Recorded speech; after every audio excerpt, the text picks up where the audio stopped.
निरंजन जी, आखिर ये कौन सी सदी हम देख रहे हैं? आखिर ये किस तरह के हालात हैं? किसानों को जेसीबी पोकलेन लेकर अपने मुतालबात रखने पड़ रहे हैं, यहां तक कि आंसू गैस का मुकाबला करने के लिए गैस मास्क तक भी किसानों को लगाने के पड़ रहे हैं। तो क्या अब इस देश में आवाज उठाने की और अपना बात रखने की, क्योंकि ये तो राइट है ना प्रोटेस्ट करने का, अगर आप किसी बात को अपनी सरकार तक पहुंचाना चाहते हैं, तो क्या इस राइट को खत्म किया जा रहा है या फिर किसानों ने गलत रास्ता इख्तियार किया है?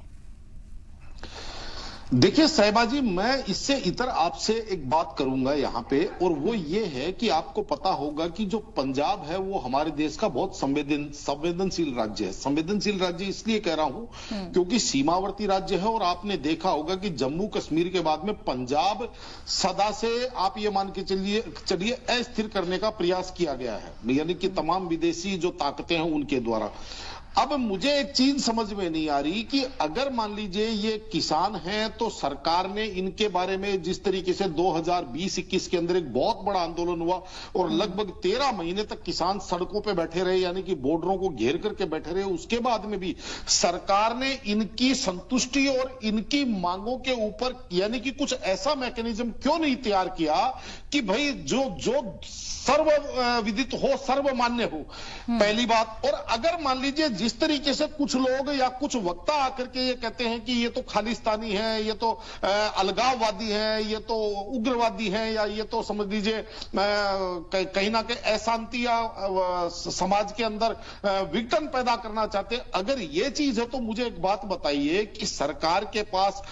आईबी है, सरकार के पास सीआईडी है, उसके बाद में भारतीय जनता पार्टी की सरकार है तो भारतीय जनता पार्टी का अपना संगठन का कैडर है, उसके अलावा इनके पास तो एक कैडर और है जिसको आरएसएस का कैडर कहते हैं। क्या इनको पिछले,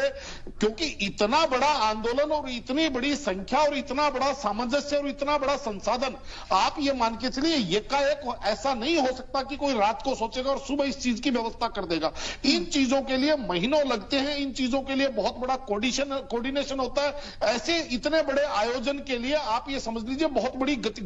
लंबी गतिविधियां चलती है। तो मुझे एक बात बताइए, सरकार का आईबी क्या कर रहा था, सरकार की सीआईडी क्या कर रही थी, सरकार की जो गुप्तचर एजेंसियां हैं वो क्या कर रही थी, फिर वो इन अलगाववादियों को उन्होंने रोका कि मतलब पहले ही इनका इंतजाम क्यों नहीं करा? अगर ये अलगाववादी हैं तो मैं बता रहा हूं आपको, उनका पहले इंतजाम नहीं करा तो दोनों परिस्थितियों के अंदर आपको ये मान के चलना पड़ेगा कि कहीं ना कहीं सरकार की आक्रमण्यता रही है, सरकार का कहीं ना कहीं ढीला ढाला रवैया रहा है। चाहे अगर इनको आप किसान मानते हैं तो भी आपका कहीं ना कहीं आपका इसके अंदर मेरे हिसाब से दोष सिद्धि होती है। क्योंकि देखिए हमारे यहां कहा जाता है क्षमा बड़न को चाहिए छोटन को उत्पात, का हरि को घटो जो भृगु मारी लाती, यानी कि बड़े जो होते हैं, सरकार बड़ी है और सरकार का काम है क्षमा करना, और जो छोटे होते हैं उनका काम होता है उत्पात करना। तो मुझे ये चीज समझ में नहीं आई कि अगर किसान है तो इनकी समस्याओं के बाद में जिस तरीके से मोदी जी ने कहा था कि हम कमेटी बनाएंगे या सरकार ने कहा था कि हम कमेटी बनाएंगे, और कमेटी के तो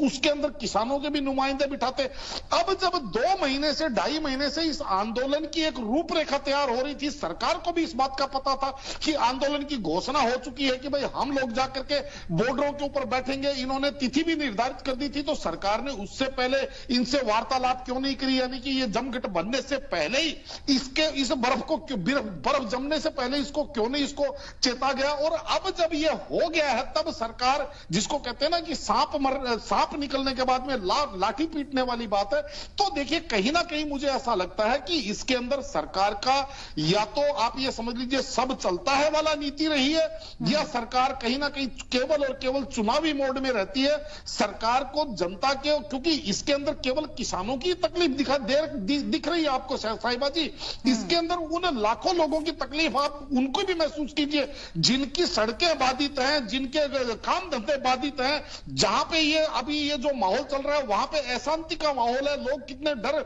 और कितने भय के माहौल में रहते हैं। बिल्कुल तमाम तर चीजें यहाँ पर मुतासिर हुई हैं, आम जिंदगी पूरी तरह से मुतासिर हो गई है। सर ठीक है निरंजन जी, बीजेपी कह रही है ना हम पीछे थे ना हम झुकेंगे, और किसान भी इस वक्त झुकने के इरादे में नहीं रख रहे हैं। आपने देखा होगा तस्वीरें लगातार सामने आ रही हैं, किस तरह की पुख्ता तैयारी है, पूरे सिक्योरिटी आलात पहने हुए हैं, गैस मास्क लगाया हुआ है, क्रीम्स लगा रहे हैं, गॉग्स लगा रहे हैं ताकि मुकाबला किया जा सके। ये लड़ने का जो जज्बा है किसानों का जो देखने को मिल रहा है, इससे साफ नजर आता है कि किसान भी झुकने के लिए तैयार नहीं है, अपनी बातें मनवाकर यहां पर दम लेंगे।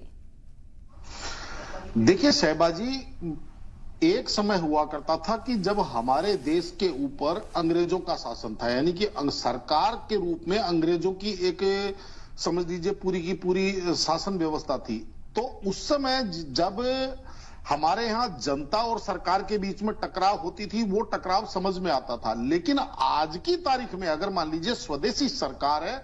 स्वदेशी लोग हैं, इसी देश के लोग हैं, दोनों तरफ इसी देश के लोग हैं, सेना भी फोर्स भी इसी देश की है और उधर के साइड में भी इसी देश के हैं। तो उस समय जब अगर ये टकराव की स्थिति आती है या किसी तरफ से भी किसी भी प्रकार के, यानी कि आप ये मान के चलिए कि खरोच इधर आए या खरोच उधर से आए, तो खरोच इस देश की, इस भारत मां के बेटे को खरोच आएगी, तो आपको ये चीज मान के चलनी चाहिए। अब इसके अंदर मेरा प्रश्न एक ही, अभी जैसे मैंने आपको पूर्व में भी कहा, और अब एक चीज और आपको मैं बताना चाह रहा हूं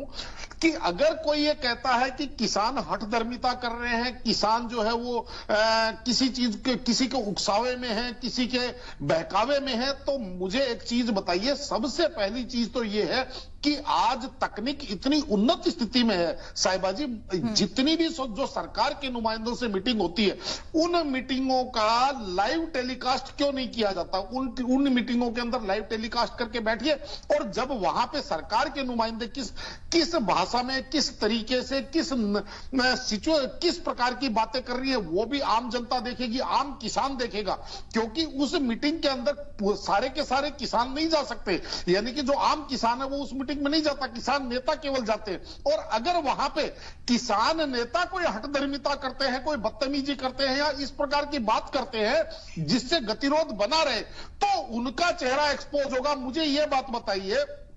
कि यह मीटिंग खुले में और सबके सार्वजनिक रूप से करने में आपत्ति क्या? पहली बात। दूसरी बात, मैं तो अभी दोबारा आपसे एक ही बात कहूंगा कि इतना बड़ा आंदोलन, इतने सारे लोग, इतने संसाधन एकाएक तैयार नहीं होता। इसके पीछे पूरा का पूरा एक नेटवर्क होता है, इसके पीछे पूरा का पूरा एक नेतृत्व होता है। तो जब सरकार को यह पता था, सरकार के पास सारी की सारी एजेंसियां हैं, सरकार के पास सारी की सारी इंफॉर्मेशन अगर डे टू डे बेस पे पहुंचती है, तो सरकार को यह उस समय क्यों नहीं समझ में आया कि भाई इस प्रकार की कुछ आगे जाकर के गतिविधियां प्लान हो रही हैं, तो उनको अभी वर्तमान स्थिति में रोके। क्योंकि साहिबा जी, इसके अंदर एक चीज और क्या होती है कि जब तक कोई भी प्रकार की फौजें जब तक मोर्चे से निकलती नहीं है, जब तक आप ये समझ लीजिए कुछ नहीं करती, उससे पहले उनका रुख नरम होता ही होता है। और जब एक बार मैदान में जब डट जाती हैं, तो उसके बाद में देखिए हठधर्मिता भी होती है, उसके बाद में जिद भी होती है, और उसके बाद में जिसको कहते हैं कि ईगो खड़ी हो जाती है। तो मेरा यह मानना है कि अगर आज के 2 महीने पहले सरकार इन्हीं नेताओं को, चाहे वो धारीवाल हो, चाहे राज्यवाल हो, चाहे तमाम जो किसान नेता ये मोर्चा लेकर के बैठे हुए, इन नेताओं को बुला करके सरकार अगर इनसे बात करती है और सरकार कहती है कि भाई 2 कदम आप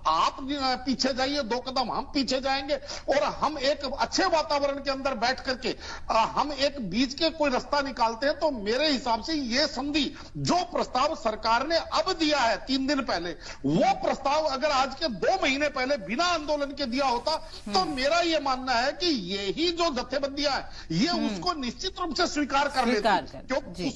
जी। लेकिन समस्या क्या होती है कि पहले सरकार अहंकार में होती है, जब समस्या सर पे आके खड़ी हो जाती है तो फिर उसके हाथ पैर फूल जाते हैं। उसके बाद में अनर्गल बयानबाजी और एक ट्रोल कंपनी है जो कभी किसी को खालिस्तानी बता देगी, कभी किसी को अलगाववादी बता देगी, कभी किसी को उग्रवादी बता देगी। इस तरीके से समाज के अंदर एक वैमनस्य की स्थिति भी उत्पन्न होती है, जो मेरे हिसाब से